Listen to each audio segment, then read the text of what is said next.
मेरे दोस्तों, बड़ी खबर यह है कि यूएई और भारत के बीच में गुपचुप बात हो रही है।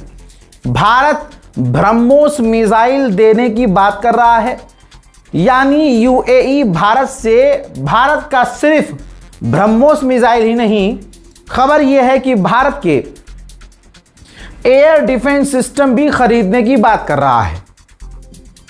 यूएई के हथियारों को, अमेरिका के हथियारों को इस कदर ईरान ने तबाह किया है कि अब अमेरिका के अलावा यूएई को दूसरे देशों से हथियार खरीदने की तलब है, जिसमें उसे भारत पहली नज़र में नज़र आया है। और जाहिर सी बात है, भारत भी ऑब्वियसली बेचेगा भाई, क्यों नहीं बेचेगा, क्योंकि भाई तेल भी तो यूएई से लेना है। ईरान को ध्यान देना होगा कि उसके दुश्मनों का साथ कौन कौन दे रहा है। वहीं अपडेट यह है कि अमेरिका ने जब ईरान से पाबंदी हटाई है तो ईरान के तेल के जहाज भर भर कर कई देशों की तरफ रवाना हुए हैं और कई टैंकर ईरान के रिलीज होकर ईरान के पोर्ट पर पहुंचे हैं। ईरान के राष्ट्रपति पेजेश्कियान से तुर्की के राष्ट्रपति रजब तैयब एर्दोगान ने फोन पर बात की और मुबारकबाद दिया और कहा कि ये डील काफ़ी अच्छी है और हम वेलकम करते हैं इस डील का, लेकिन याद रखिए इस डील को ख़राब करने की कोशिश भी की जा रही है। तुर्की ने इशारा कर दिया है कि इजराइल ये डील ख़राब करने की कोशिश कर रहा है। ईरान के चीफ ऑफ जस्टिस का भी वही मानना है जो रजा गराफी ने आपसे कहा था। जुडिशरी चीफ ने कहा है कि डोनाल्ड ट्रंप वादा तोड़ने वाला है, वादा खिलाफी करने वाला है, धोखा देने वाला है। बल्कि उन्होंने ये वीडियो में कहा है, आपके सामने ये वीडियो है, ट्रंप घमंडी है, सेल्फिश है, बकवास करने वाला है, वादा तोड़ने वाला पर्सन है। हम कैसे ऐसे इंसान पर भरोसा कर सकते हैं? हम कैसे अपने दुश्मन पर भरोसा कर सकते हैं? जो हमने नेगोशिएशन किया है वो दुश्मन का प्लान नहीं था, हमारा प्लान था। लेकिन डील कोई भी हम उनसे करें, हम उन पर भरोसा नहीं कर सकते। आज दुश्मन भले ही हमारे आगे सरेंडर हो गया है। भारत में ब्रिक्स की मीटिंग हुई है, जिसमें ये देखिए मंजर सामने आया है। इस ब्रिक्स की मीटिंग में चाइना और ईरान ने अलग से मुलाकात की है, जिसमें भारत के अंदर जो ईरान के एम्बेसडर थे वो भी मौजूद नजर आ रहे हैं। ईरान का खौफ अब इजराइल के दिलों में और यहूदियों के दिलों में इस तरह बसा है कि एक कहानी सुनिए।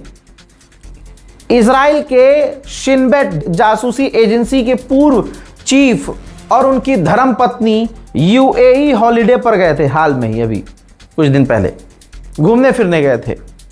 इंटेलिजेंस को पता चला कि ईरान के निशाने पर शिन बेट का पूर्व चीफ और उनकी पत्नी हैं। हमला करके ईरान मार भी सकता है। खौफ इतना तारी हुआ कि शिन बेट के पूर्व चीफ और उनकी पत्नी को मूसाद सुरक्षा देकर वापस इजराइल लेकर गया है। अब जो मैं आपको बताने जा रहा हूं उस पर हंसेगा कोई नहीं, बस समझ लेना कि जीता कौन है। अगर इंसान के बच्चे हो और गू के अलावा खाना पानी पीते हो, गू नहीं खाते हो, तो बड़े आराम से समझ में आ जाएगा जीता कौन है। यह है डोनाल्ड ट्रंप का लेटेस्ट इंटरव्यू, जिसके अंदर उसके अधिकारी और दुनिया भर के पत्रकार मौजूद हैं। बयान जारी किया कि हमें सिर्फ दो चीज़ चाहिए थी। पहली चीज़ यह कि स्ट्रेट ऑफ हॉर्मूज खुल जाए, दूसरी चीज़ ईरान वादा करे कि उसके पास परमाणु बम नहीं होगा। अब आइए, जो पेशाब नहीं पीते हैं उनसे मैं सवाल कर रहा हूं और याद दिला रहा हूं कि जब खामनाई जिंदा थे, शहीद खामनाई, उन्होंने फतवा जारी किया था कि हम परमाणु नहीं बनाएंगे। तो ईरान के पास न कभी परमाणु था, न ईरान का इरादा था कि हम परमाणु बनाएं। तो इसमें अचीवमेंट क्या हुआ अमेरिका का? वो तो ईरान पहले भी कहता था परमाणु नहीं बनाएंगे। फिर पहले वाली बात पे आ जाओ, ट्रंप ने कहा कि हमारा मकसद यही था, दो मकसद थे, दूसरा बता दिया। पहला यह था कि स्ट्रेट ऑफ हॉर्मूज खुल जाए।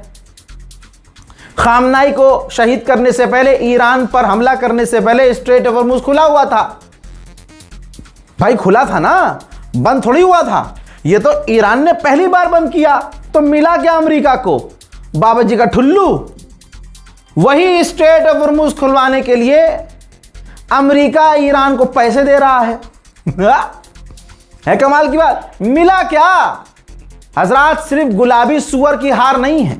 भारत में मुसलमान विरोधी, ईरान विरोधी तमाम सुअरों के मुंह पर यह जोरदार तमाचा है कि इजराइल को पापा बोला। जिसने पापा बोला वो इतना पनौती कि इजराइल आज कुत्ते की जिंदगी जी रहा है। पूरी दुनिया में कुत्ते से गंदी इज्जत है उसकी। भाई इज्जत ही नहीं है, मैंने तो कह दिया इज्जत है। मैं कह रहा हूं भाई एक टाइम कुत्ते की भी इज्जत है, इजराइल की नहीं है।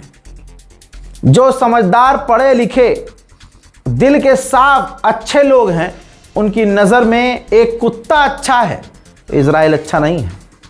गुलाबी सुअर का तो हाल अब देख रहे हैं। धीरे धीरे अब भारत के अंदर खूब उसको ट्रोल किया जा रहा है। भारत का एक समुदाय भी जो हमेशा डोनाल्ड ट्रंप को भगवान मानता था, वो भी समझने लगा है कि भाई साहब ये ताऊ तो हमारे ईरान के द्वारा पेल दिए गए। सवाल ये है कि ट्रंप कह रहा है कि स्ट्रेट ऑफ हॉर्मूज हमें खुलवाना था, वो खुल गया और ईरान परमाणु कभी नहीं बनाएगा, उसके पास परमाणु हथियार नहीं होंगे। ये दोनों चीज़ तो कोई नई है ही नहीं।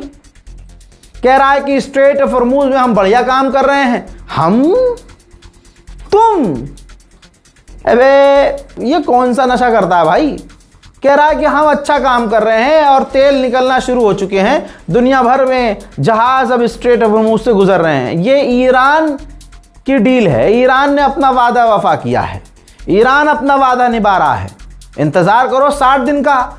अभी तो उल्टा अमेरिका ने ईरान से पाबंदी हटाई है। 60 दिन के बाद देखना और जलवा बरकरार रहेगा। गुलाबी सुअर ने आगे क्या है, 51 मिलियन लोग ईरान के पास है, ईरान उनको खाना नहीं खिला पा रहा है। हम जो उनको उनके पैसे अनफ्रीज करके दे रहे हैं, ईरान उन पैसों से ईरानियों को खाना खिलाएगा। वो हमारे किसानों का सामान खरीदेगा, हमारा अमरीकी सामान खरीद ला ला ला ला। बड़ा मज़ा आ रहा है खुदा की कसम। जिस तरह से यजीद की हार हुई है, जिस तरह से वक्त के यजीद की हार हुई है, और वो बेचारा अपनी हार को जीत में बताने की नाकाम कोशिश कर रहा है, ये देख के मज़ा आ रहा है। कह रहा है कि 91 मिलियन ईरान के पास लोग हैं, ईरान को खाना नहीं खिला। हाँ, अभी तक तो वो हवा खा रहे थे, हवा पी रहे थे, हवा से ही सब कुछ हो रहा था, और ईरान के पास कुछ था ही नहीं भाई साहब। वो तो जनाबे जिब्रील ने, फरिश्तों ने मिसाइल, ऐसी मिसाइल, ऐसे हथियार ईरान को बनाकर आसमान से ला के दिए कि जिन मिसाइलों से अमेरिका को भी फाड़ दिया ईरान ने और इजराइल को भी फाड़ दिया। और अमेरिका के सुपर पावर होने का जो गलत फहमी वाला दिमाग था, वो भी खोल दिया ईरान ने कि बाबू तुम नहीं हो कुछ सुपर पावर, बिना परमाणु के हम हैं। गुलाबी सुअर ने आगे ये कहा कि कोई भी ईरान का राष्ट्रपति बनना नहीं चाहता। हाँ, पेज़ेश्कियान तो तेरी अम्मा के दामाद हैं? फिर एक पत्रकार ने पूछ लिया कि बीबी कह रहे हैं, नेतन्याहू कह रहे हैं कि वो लेबनान से बाहर नहीं निकलेंगे, तो आप क्या करेंगे? तो उन्होंने कहा कि मैं प्रॉब्लम का सॉल्यूशन निकालता हूं, ट्रबल ख़त्म करता हूं, मैं बीबी के साथ भी इस प्रॉब्लम को हल करूंगा। गुलाबी सुअर ने आगे ये कहा कि ईरानी जब तक हमारी इज्जत करेंगे तब तक उन्हें कोई दिक्कत नहीं होगी, बाकी स्ट्रेट ऑफ हॉर्मूज हमारे कंट्रोल में है। फिर से कह रहा हूं, कोई हंसेगा नहीं। गुलाबी सुअर ने आगे ये भी कहा कि अगर ईरान पर हमला नहीं करते, ईरान की न्यूक्लियर साइट पर हमला नहीं करते, तो इजराइल ईरान के आगे नहीं टिकता, और तो 2 हफ्ते के अंदर ईरान परमाणु बम बना लेता। मेरे दोस्तों, गुलाबी सुअर का दर्द खत्म ही नहीं होने का नाम ले रहा है। अंधभक्तों का बाप अपनी लाचारी बयान कर रहा है, कह रहा है कि जंग के दौरान नेटो ने, जर्मनी ने, फ्रांस ने, ब्रिटेन ने हमारी मदद नहीं की, मुझे उनकी मदद की ज़रूरत नहीं थी, मैं बस क्यूरियस था, लेकिन उन्होंने मदद नहीं की। और अब उन्होंने बाद में कहा कि जब आप जंग जीत जाओगे, जब ये जंग ख़त्म हो जाएगी, तब हम आपकी मदद के लिए आएंगे। और फिर मैंने उन्हें अब कह दिया है कि अब तुम्हारी मदद की ज़रूरत हमें नहीं है। लीजिए, अब जनाबे गलीबाफ ने भी कंफर्म कर दिया है।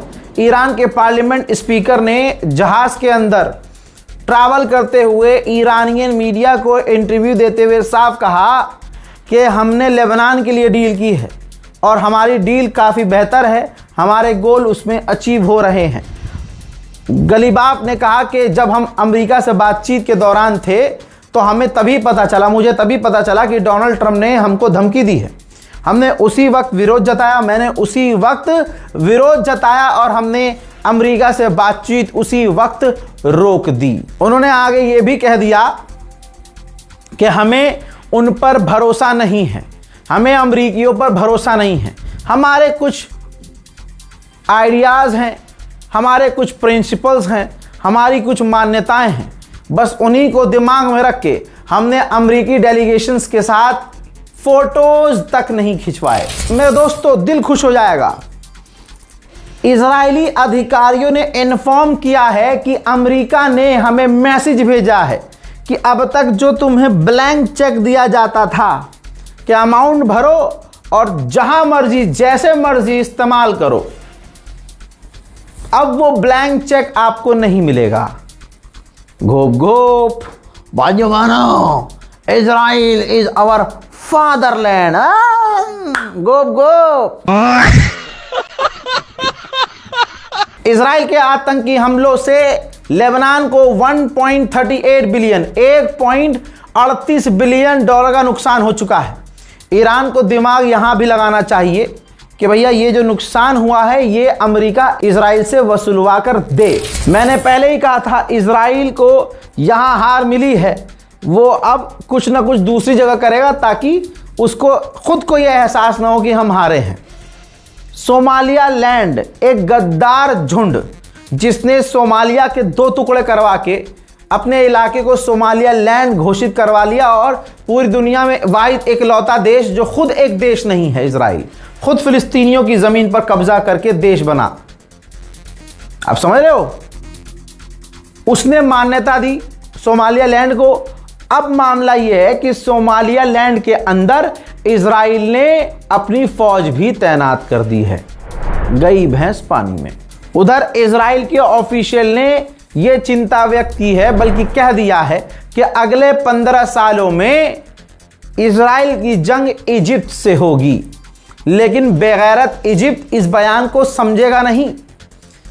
इजिप्ट ये हराम की नस्ल यहूदी लड़कियों के साथ सो के इनके दिमाग खराब हो चुके हैं। सामने से इजराइल कह रहा है कि हमारी जंग होगी, लेकिन इजिप्ट अपने आप को इजराइल से अलग अभी भी नहीं करेगा। उधर इजराइल के अंदर का हाल बताऊं तो हारेदी यहूदियों के बारे में मैं लगातार आपको अपडेट दे ही रहा हूं। ये मंजर आज का है। हारेदी यहूदी इजरायली ऑफिशियल गवर्नमेंट के खिलाफ प्रदर्शन कर रहे हैं।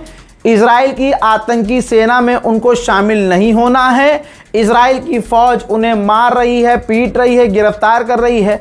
वो सामना कर रहे हैं, बैरिकेड तोड़ रहे हैं, प्रदर्शन कर रहे हैं। साफ उनका कहना है कि इजराइल की नेतन्याहू की जो सरकार है वो अपने ही मजहब के खिलाफ काम कर रही है, यहूदी आइडियोलॉजी के खिलाफ काम कर रही है और हमें सेना में शामिल नहीं होना है। वहीं इजराइल के आतंकवादी हमलों में फिलिस्तीन के वेस्ट बैंक में 2 फिलिस्तीनी मारे गए हैं।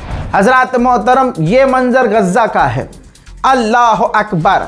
शैतान को बिना कत्ल किए कैसे सुकून मिलेगा? हजरत, गाजा के ऊपर इजराइल ने फिर से बमबारी की है, जिनमें कई लोगों की मौत हुई है और कई लोग बुरी तरह से घायल हुए हैं। ये बात मैंने आपको हफ्ते भर पहले कह दी थी कि अगर इजराइल को लेबनान पर हमला करने से रोका गया, सीरिया पर हमला करने से रोका गया, तो आखिर में वो आकर वेस्ट बैंक, फिलिस्तीन और गाजा पर हमले करेगा। क्योंकि इजराइल एक ऐसा मुल्क है जो मुल्क हर दिन किसी न किसी मासूम को कत्ल करके ही ऑक्सीजन प्राप्त करता है।